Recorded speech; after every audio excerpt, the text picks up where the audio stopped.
आंदोलनासाठी आलेल्या बांधवांना त्या ठिकाणी जेवणा खावण्याची जी काही मदत केलेली आहे त्या मदत केली ते आता जस्ट आले आणि सहज भेटले.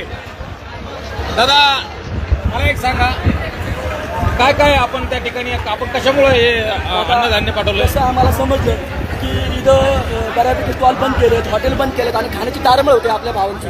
तर आम्ही माझे मित्र शोरवाडा हॉटेलचे मालक विकासनाना हांडे आणि आम्ही लगेच तयार लागलो आणि 2 दिवसामध्ये 5000 भाकर, जवळजवळ 1200 किलो आपलं 200 किलो बेसन आणि 10,000 पाण्याच्या बॉटल हे आम्ही घेऊन आलेलो 4 गाड्या करून. अक्षरशः आम्ही जो आतून शेतीपासून तिथपर्यंत पाय आलं गाडीच्या पुढे, तर आमच्या गाडीपर्यंत सोडल्या पाय आलं आम्ही डायरेक्ट. म्हणजे आम्ही पुढे पळत होतो, गाड्या आमच्या पाठीमागे होत्या.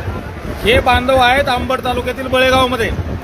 आपल्या मातीशी इमान असावं या दृष्टिकोनातून, आपल्या जातीचं स्वाभिमान असावं या दृष्टिकोनातून त्यांनी जशी माहिती मिळाली तशी कुणाचा फोन नाही, काही नाही, फक्त माहिती मिळाल्यानंतर ते या ठिकाणी हे सगळं साहित्य घेऊन आलेले आहेत. मित्रांनो, अशा भावांपुढे त्या ठिकाणी खरंच आपण नतमस्तक आहोत.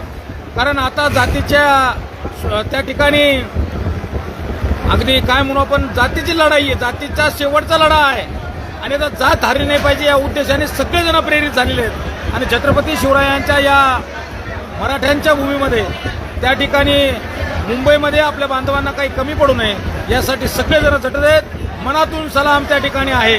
सगळ्यांनी जे काही शक्य आहे ते करण्याचा प्रयत्न करावा एवढंच या निमित्ताने सांगतो. जय जिजाऊ, जय शिवराय, जय शंभूराजे. मानकर साहेब,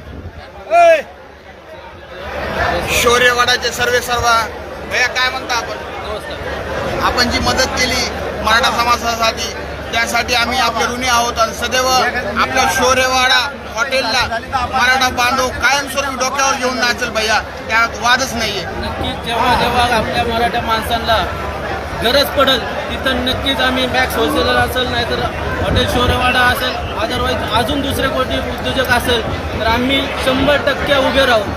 फक्त 5,000चं आम्ही जेवण आणलेले, उद्यापासून जास्त आणण्याचा प्रयत्न करू आम्ही नक्कीच. आणि जेव्हा कधी गरज लागेल त्यावेळेस आम्ही कायम उभं राहणार. आपण ब्रँडेड कपडे घालतो, तुमचे मोठे मोठे ब्रँड्स आहेत, ते ब्रँडेड कपडे घातल्यावर तो पैसा कशासाठी जातो, काय जातो, पण आपल्या माणसाचा ब्रँड जर मोठा होत असेल, त्याला जर पैसा आपण 4 पैसे कमवण्यासाठी त्याच्या ब्रँडचे कपडे आपण खरेदी करत असतो, तर तो पैसा आपल्या समाजाच्या गरजवंत समाजाला जेवण वगैरे पुरवण्यासाठी वापरत आहेत, आपले जालने करत आहेत. ते काय म्हणतो बायस?